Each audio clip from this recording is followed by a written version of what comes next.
If hard work guaranteed money, you'd be rich by now. You wake up early, you stay late, you do the right things, and somehow your bank balance still looks like it's stuck on repeat.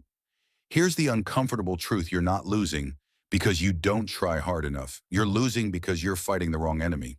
2,000 years ago, Marcus Aurelius, an emperor surrounded by power, noise, and temptation, wrote a private reminder to himself: you have power over your mind, not outside events. And that one sentence exposes why so many hardworking people stay broke. Because modern life doesn't just take your money, it taxes your attention.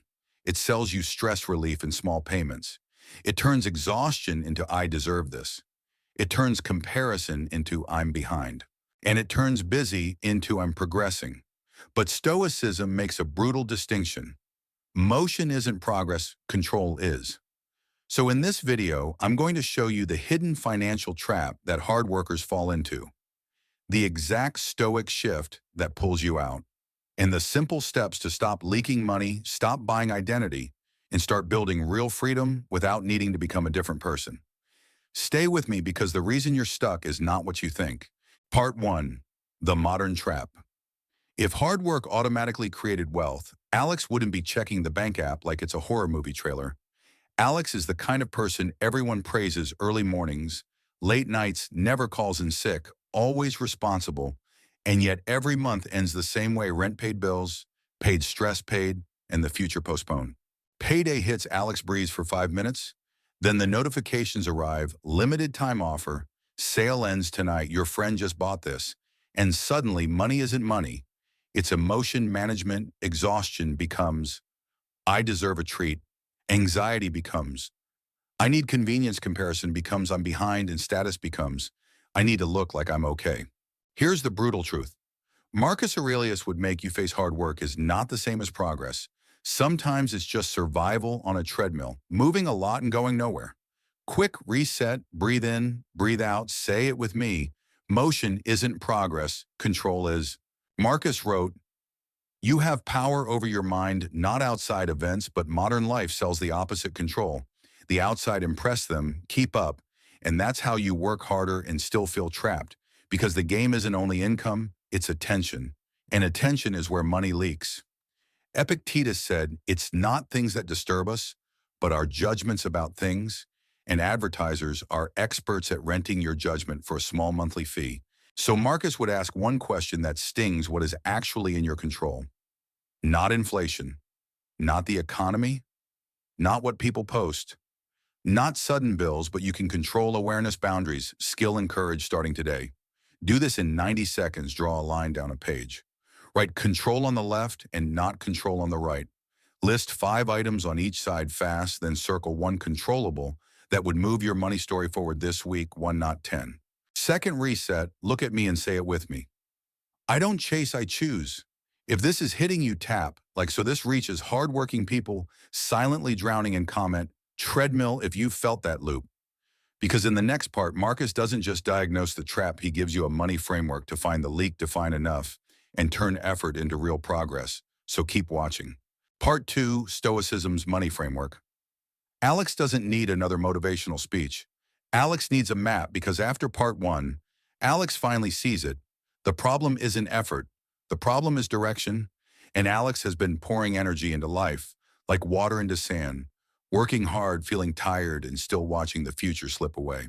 So Marcus Aurelius steps in, not as a finance guru, but as a trainer of the mind, and he starts where most money videos avoid: freedom. Because money hurts the most when it stops being a tool and becomes a judge, a scoreboard that says you're winning or losing, a shield you hide behind, or a ticket you buy to earn respect. And Marcus reminds himself that peace is built inside, not purchased outside, which means if your worth rises and falls with your bank balance, you will never feel safe. Your income can grow, and your fear will simply upgrade. Reset right now. Breathe in, breathe out, and say it with me: money is a tool, not a verdict. Most people start money management with math, but Stoicism starts with meaning.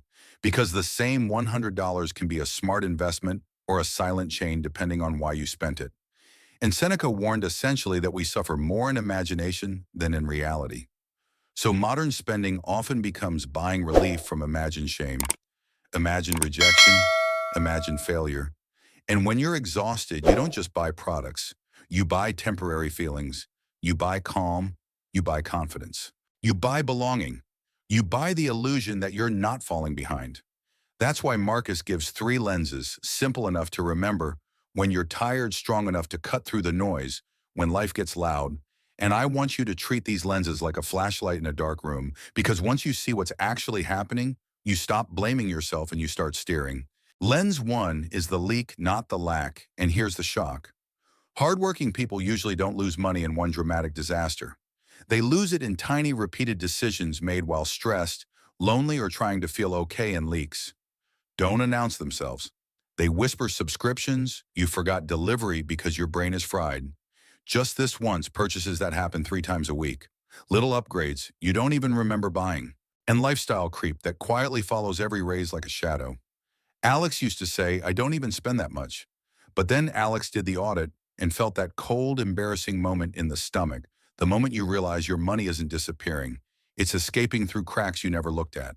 So do this with me. Open your banking app and go back 30 days, and for every non-bill purchase, label it with one letter N for need, G for growth, and M for mood, and don't overthink it. Need is essentials. Growth is anything that truly increases your ability to earn or stay healthy. And mood is anything you bought mainly to change your emotional state. And the shock moment comes when mood spending wins, not because you're irresponsible, but because you're human. And tired humans reach for comfort. Reset, breathe in. Breathe out, say it with me. Mood spending is not evil, it's information. Stoicism doesn't shame you. It collects data like a Roman general surveying a battlefield, and then it executes a calm plan, which is why you need the one-leak rule. Most people fail because they try to fix everything in one day. And that isn't discipline, that's panic. So pick one leak to close this week, only one, because one clean win builds momentum. Let's make the math real without any fancy statistics. If your leak is a $4 impulse coffee or snack each workday, that's about $20 a week, around $80 a month, and roughly $960 in a year. And that's not small, that's the beginning of a buffer. If your leak is delivery 3 times a week with $12 of extra cost each time, that's $36 a week, around $144 a month, and about $1,728 a year. And those numbers aren't there to make you feel guilty.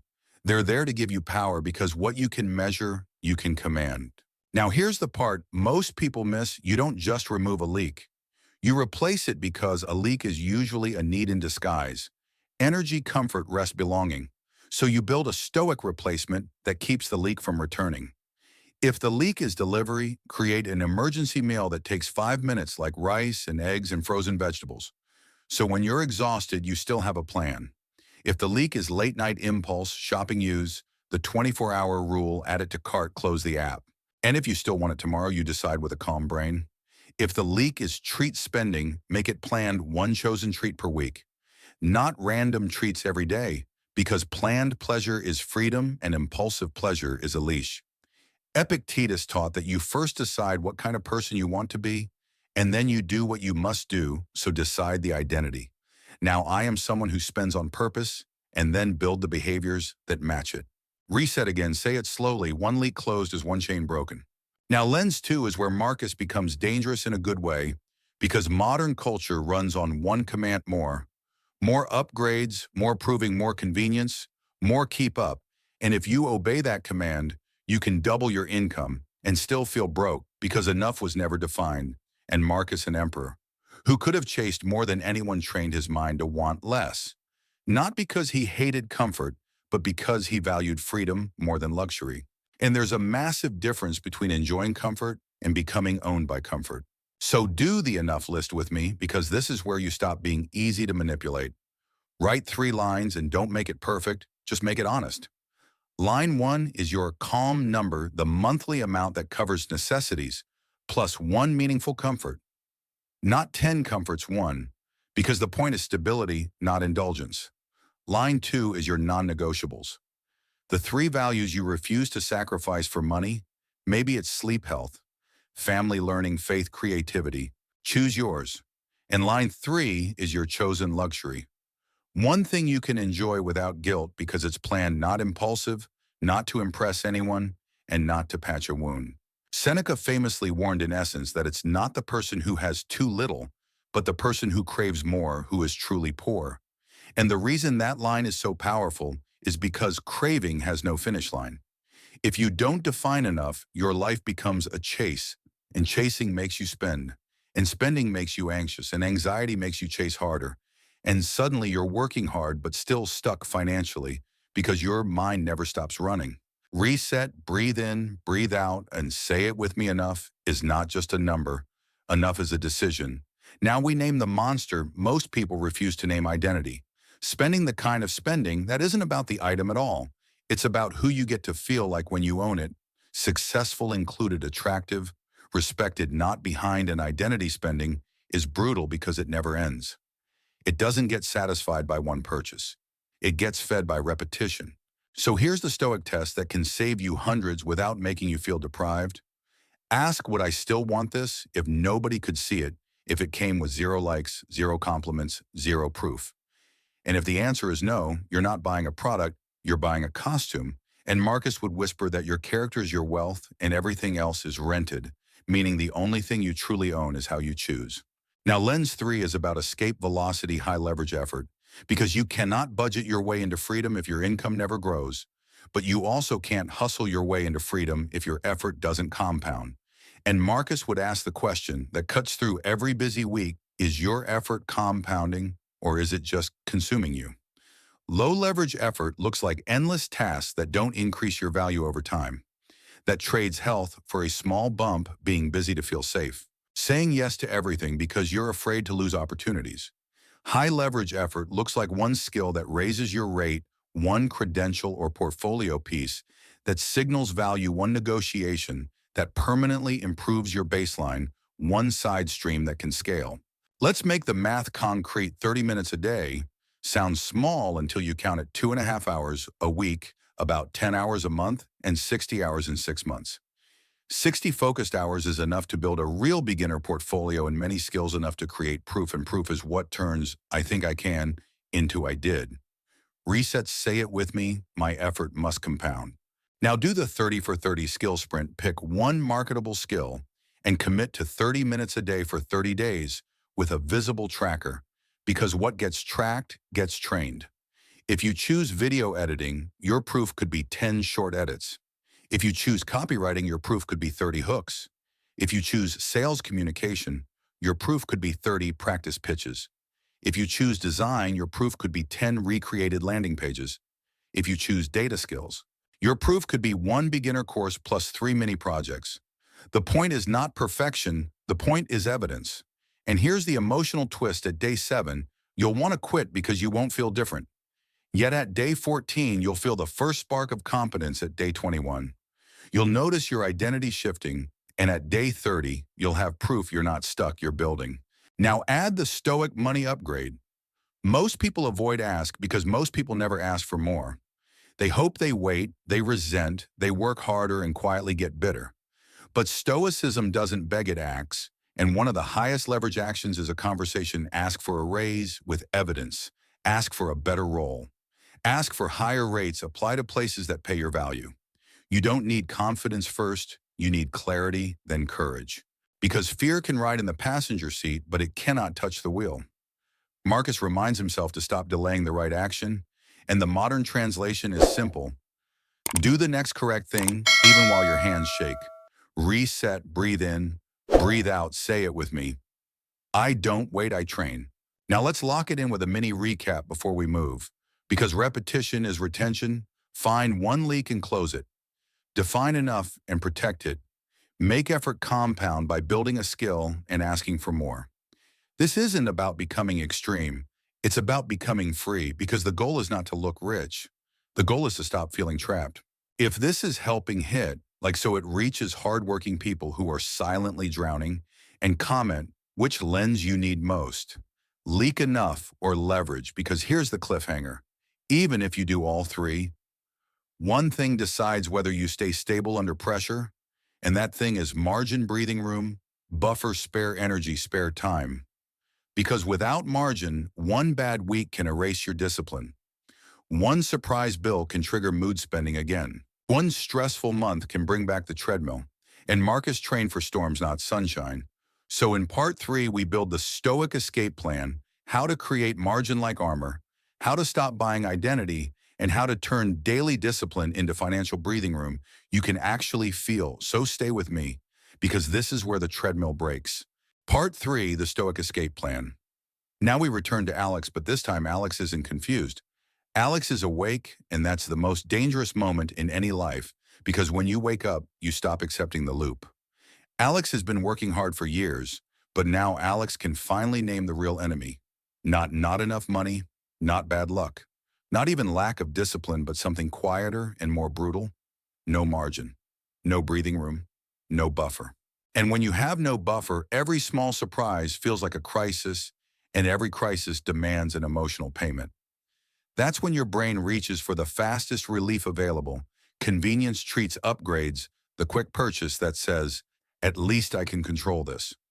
Marcus Aurelius would recognize that pattern immediately because he watched it in the Roman world too, people buying comfort to escape fear. And he would start with a reminder that doesn't sound like money advice but changes everything. You always own the option of having no opinion, because most financial mistakes don't begin with math. They begin with a reaction. A panic opinion, a shame opinion, a comparison opinion. So reset right now, breathe in, breathe out, and say it with me, margin is my armor. Not wealth, not luck, not a perfect plan margin, because margin is what keeps you stable when life punches. And the Stoic goal is stability, not flashy, not loud, stable. So Marcus doesn't lecture Alex. He trains Alex with 3 steps, simple, but not easy. And each step builds pressure, resistance like a shield. Step 1 is control the controllables, spend, save skill. Ask, and I want you to hear this as a sequence, not a slogan, because sequence matters. You don't start by becoming rich, you start by becoming in command. Spend with awareness by closing one leak, because leaks are the enemy of margin. Save automatically, even if it's small, because consistency beats intensity. Skill up daily for 30 minutes, because compounding is how you escape. And ask for more, because courage raises your baseline faster than patience ever will. Marcus wrote, waste no more time arguing what a good man should be. Be one. Modern translation, stop debating your perfect financial system and execute the next right move today. Now here's a simple number that makes this real. Set an auto transfer of 1% of your income into a separate account this week and label it something that makes you feel stronger. Call it Freedom Armor Buffer. Whatever hits you. If 1% feels too heavy, make it a fixed amount that is almost too easy, because the goal is not to prove you're tough. The goal is to build a habit your future self can trust. And here's the Stoic trick. Make it automatic so it doesn't rely on motivation. Motivation is weather. Systems are climate. Reset, breathe, say it with me, small wins daily. Because identity changes through repeated evidence, not through one dramatic day. Now, step 2 is build margin like armor. And this is where Marcus's practice of voluntary discomfort becomes your modern superpower. People misunderstand voluntary discomfort and think it's about suffering, but Stoicism doesn't worship pain. It trains resilience. Marcus lived in a palace and still practiced simplicity because he wanted to be unbreakable if comfort disappeared. You do the modern version in a way that's practical and measurable. Each week you choose 3 tiny drills, 1 no-spend day to prove you can pause the impulse, 1 simple meal day to train gratitude and reduce dependence on convenience, and 1 walk instead of pay choice. 1 time, you choose effort over instant comfort, like walking. Instead of rideshare, taking the stairs instead of the escalator, cooking instead of delivery. Then you take the money you didn't spend and you move it into that freedom account the same day, because delayed transfers get forgotten and forgotten transfers don't become armor. Now let's put numbers on it so your brain respects it. If you save just $20 a week with these drills, that's about $80 a month, roughly $960 a year. And if you keep going, you'll look up and realize you built a 4-figure buffer without a new job, without a miracle, just with training. And Marcus would smile at that, because Stoicism loves what compounds.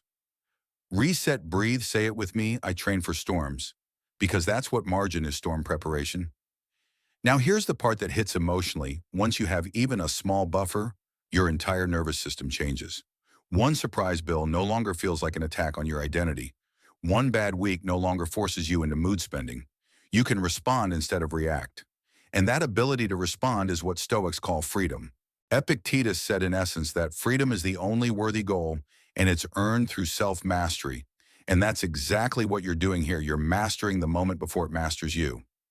Now, step 3 is the deepest one: stop buying identity. Because even with leaks closed and savings started, identity spending can burn through everything like fire through paper.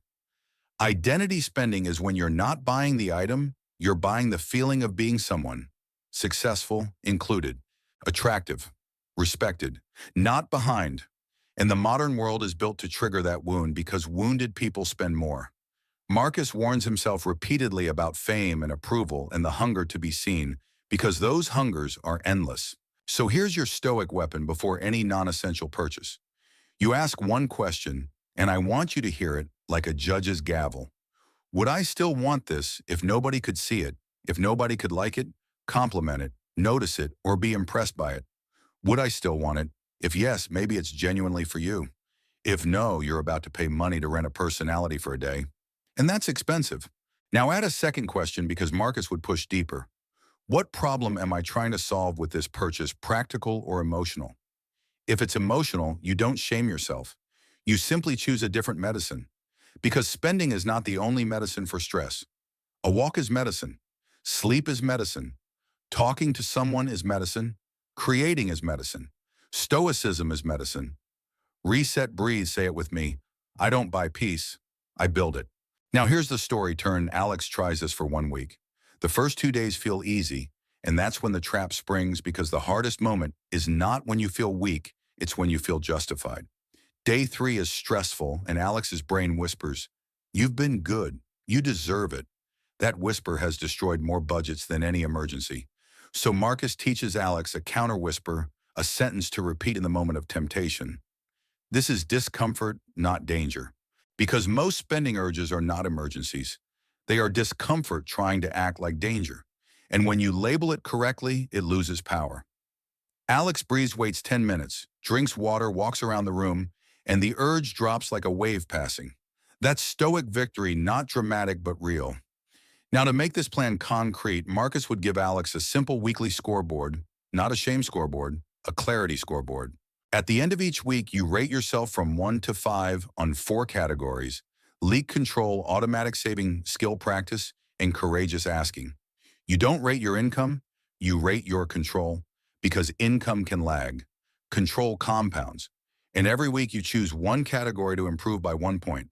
Not everything, 1 point. That's how you keep momentum without burnout. Reset, breathe, say it with me. 1 point better. Now let's talk about the courage piece, because this is where many hardworking people stay stuck for years. They close leaks, they save a little, they even build a skill, but they never ask for more because asking feels like conflict. And Marcus would call that a misunderstanding of duty. Your duty is not to stay small to keep the peace. Your duty is to act with reason. So here's the ask ladder, 3 rungs. Simple rung 1 is evidence. Write down 3 results. You've produced 3 problems. You solved 3 ways you helped. Rung 2 is the request schedule. A conversation: ask for a raise, ask for a new role, ask for a rate adjustment, or apply elsewhere with your proof. Rung 3 is the boundary. If the answer is no, you don't collapse. You make a plan. You train. You keep building leverage. Stoicism is not getting what you want. Stoicism is staying steady while you pursue what's right. Marcus wrote, "The impediment to action advances action. What stands in the way becomes the way." Translation: the obstacle you fear rejection, awkwardness, no, becomes the training ground that makes you stronger. Now let's do a retention reset, because I want this locked into your memory like a mantra. Breathe in, breathe out. Say it with me, spend with awareness. Save automatically. Skill daily. Ask courageously, and say it again. Spend with awareness. Save automatically. Skill daily. Ask courageously. Good. Because repetition is how your future self stays calm under pressure. Now I want you to imagine Alex 30 days from now. Not rich, not magically fixed, but different. Alex has a small buffer, a clear enough list, 1 leak permanently closed, and 30 days of skill practice logged like proof in court. That changes the way Alex walks, the way Alex speaks, the way Alex sleeps. Because financial progress isn't just numbers, it's nervous system stability. And that's why Stoicism works. It builds the mind that can hold wealth without losing itself. Now, quick call to action if this plan gave you clarity hit. So this reaches someone who's working hard but silently stuck. Subscribe for more Stoic training.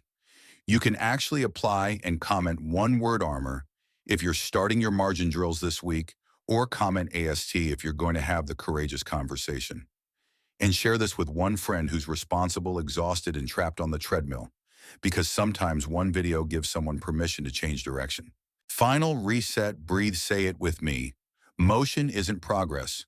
Control is. And here's the closing Stoic line to carry with you. When temptation hits and stress rises, you cannot control what life charges you, but you can control what you pay for, and you can control who you become in the process. Marcus would say it like this: let external things be external and make your character your wealth. Stay steady, build margin, and you'll stop being a hardworking person who feels stuck and become a disciplined person who becomes free. If this hit you, do three things. Like the video so it reaches the people who feel stuck but never say it out loud. Comment one word. Leak if you're ready to find what's draining your money and take control. Subscribe to Making Life Better for more Stoic strategies to build calm, power, and freedom in modern life. And remember, you don't need a new life. You need a new command over the one you already have.